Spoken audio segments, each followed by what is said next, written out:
Hey, welcome to Planet Hex. I'm Andrew Hawnt. It's tape time again. I'm going to go through my last VHS haul of 2022 and I'm going to reveal my tape of the year.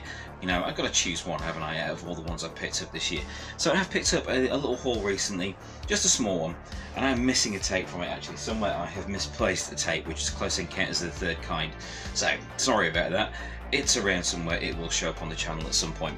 So I picked up a batch on eBay on one of my VHS hunt videos that you may have seen on the channel, and the first one from that batch I'm going to reveal I did win.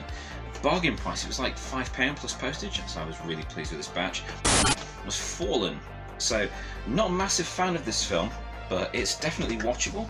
Denzel Washington, John Goodman and Donald Sutherland. Fallen, you know, it was that from that era. There was things like The Ninth Gate and things coming out, and I think End of Days was around about the same sort of time off the top of my head. Sort of supernatural, not quite horror. It's watchable. It's watchable.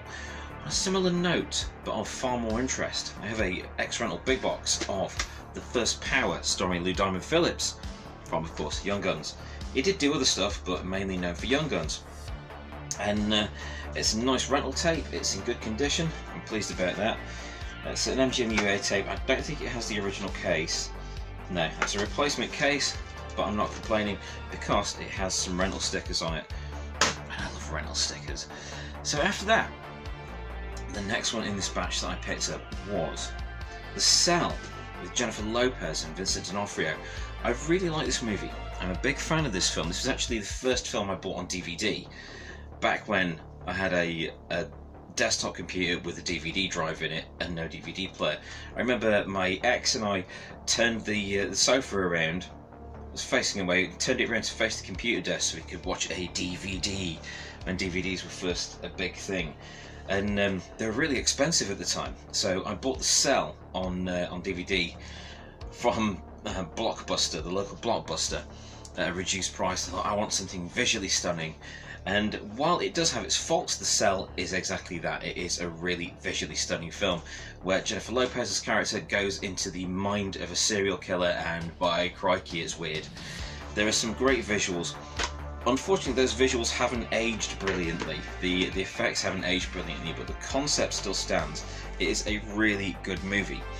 I understand there was a sequel. I think there was a sequel, I believe so. I've not seen it. But as I am quite into my cheap-ass sequels, I think I might have to check that out at some point.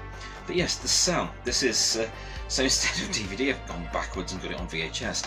But it is a big box VHS, and it is X-Rental, so I am pleased about that. You see, that's the connection. Is the connection to those days renting tapes and being able to rent tapes that I love about finding the big box stuff. That's always what appeals to me about it. Now, on the next one I have on this stack, a little bit more niche, but I will try and explain the appeal of this. I got Project Shadow Chaser Night Siege, the sequel to Project Shadow Chaser. Now, the Project Shadow Chaser movies were a big thing to me anyway during the video rental era because there was a bunch of them. You know, there was the regular Project Shadow Chaser, there was Night Siege, there was Gates of Time, there was loads of them. And something about these movies was that it was really easy to get hold of the advert posters. They always had spares, video stores had spares. And I knew a few shops where they bought them in bulk so they could, well, I say bought them in bulk, they probably posed as video stores so they could get them for free and then sell them on. But I had the poster art for this. And even in the 90s, I thought it was beautifully cheesy. I mean, look how dreadful that the circuitry applied to his head. They've not even tried to make it look like Terminator-style wounds at all. They've just made it just slap on some circuitry. It's fine. But Night Siege it's a bit Terminator. It's a bit time travel-y. It's a bit sci-fi. It's a bit Die Hard. It's everything you could possibly want. And typically something that makes me very happy, it was released by Medusa Home Video, and that is something that I always took as a bit of a sign of quality. The films are often dreadful, but it was a sign that I would get into what they were offering. So yes, Medusa Pictures tape, original Medusa Pictures box there. See if the logo in there. Yeah, there's the logo. nice X-Rental tape. There's a bit of sticker residue there, no mould, so that's looking good. So these are gold to me. The low budget sci-fi action movies are absolute gold to me because these are the ones that generally had the best trailers. I love trailers, I absolutely love trailers on these films. Although, saying that, a lot of the sci-fi action movies, you didn't really get sci-fi action trailers, you got all kinds of stuff, dramas and weird horror movies and stuff, but it was great finding out what was on there. Always loved that. Now the last one from this batch that I got together, minus Close Encounters of the Third Kind. I had this tape previously and I really miss it. It was one that was quite cherished in my collection at one time, and I do really miss it. It's a film not quite like any other. It's called Hardware. If I would imagine it, that this cover alone brings back a lot of good memories for tape heads out there. This is a really, really solid movie. Like British production, it's got all kinds of people in it, like Lemmy shows up in it, and it's a very different take on the cyborg assassin genre that was big for a little time after Terminator. You ended up with stuff like Cyborg and Nemesis and things like that. But Hardware, it's a very different film. There's quite a bleak sort of 2000 AD martial law, Judge Dredd sort of bleakness to it, which you only really get with England. You know, we can't do much right, but bleak we can do. Look at Threads, for example. So this is a Palace tape, and that's something else I'm a big fan of. Of course, my favourite tape of all time, Trick or Treat.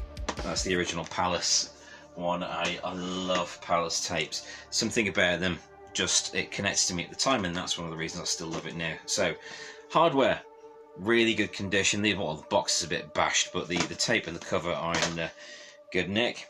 It's the original Palace box with the Palace logo, and yep, no tape mold, good condition. Looking forward to revisiting that. I haven't yet. And some of you may be aware, I'm a bit of a fan of the 80s Video Shop. I'm sure I'll put a link somewhere around here, probably in the description below, run by my buddy Rob Lane and his mate Chris. And they started selling tapes on eBay. So of course I went and had a look at the store, and one I picked up, my first purchase from them, would be Who's That Girl? Starring Madonna. I have a great soft spot for this movie. Madonna in the mid to late 80s was on fire, not literally, not like Katniss Everdeen. She was in really high demand for everything. She couldn't do anything wrong. Unless you were the media, then she did everything wrong. So I know this is just like a home video release, regular retail copy of Who's That Girl, but I love this movie. It's got that sort of 80s caper feel that it's really quite enjoyable still even today, and I really love that dearly. Now on to my tapes of the year. This was kind of hard for me, and I've not bought loads of tapes this year, but I wanted to try and pick one that kind of summed up my year. Now the other two that were vying for the top spot were In the Mouth of Madness. Great movie. I'm so glad I got a new copy of In the Mouth of Madness, and Phantasm 2. Love those tapes, love those films dearly. But the tape that took the top spot for me this year, dun, dun, dun, dun, I wonder if I could be bothered to put a fanfare there. Probably not, I shall see. It's The Gate 2. The sequel to The Gate, funnily enough, hence the title The Gate 2. But it has everything I want from this era. It's got monsters, it's got heavy metal, it's got teenagers messing about with the occult and being weird, and it's got really dodgy acting. And a great soundtrack. This has got everything I need from a rental tape. Plus, this tape in particular, it's got some sticker residue, it's got some signs of being well loved in the rental shop. But again, it's in good condition. It's got a nice, important "Please rewind" tape warning on the side there. It's not like a sought-after release or a sought-after edition or anything like that. It's just Brave World, so it's a relatively budget edition, but it is X-Rental, and it's something that's just awesome. So yes, The Gate 2 is my tape of the year. So I think that pretty much sums up this year's batch of VHS content, or does it? and maybe one more video, but that will not be about tapes. One more video about VHS this year will be a full, proper update about the revised version of VHS Ate My Brain. My book that I put out in 2014, that it had some mistakes in it. It had some issues with formatting and things like that. I've redone the book, I've updated it, I've revised the entire text, and there is an entire chunk of new material in there. So the next VHS video I put out will be all about VHS Ate My Brain, the revised edition. So that's my last haul of the year and my tape of the year. Thank you ever so much for sticking with me throughout 2022 with all my VHS tape videos. You know, what a weird thing to do, talking about VHS on a streaming service. But anyway, thank you for joining me for these. There will be some more videos before the end of this month, so look out for those. Please do like and subscribe if you enjoy this sort of content, because I'm going to make loads more of it. You know, that's kind of what I'm here for. I'm Andrew Hawnt. Thank you very much for watching this episode of Planet Hex. I'm not going to get to the end of one of these without messing the ending up, am I? And then I nearly fell over, so, you know, the video is complete. Bye.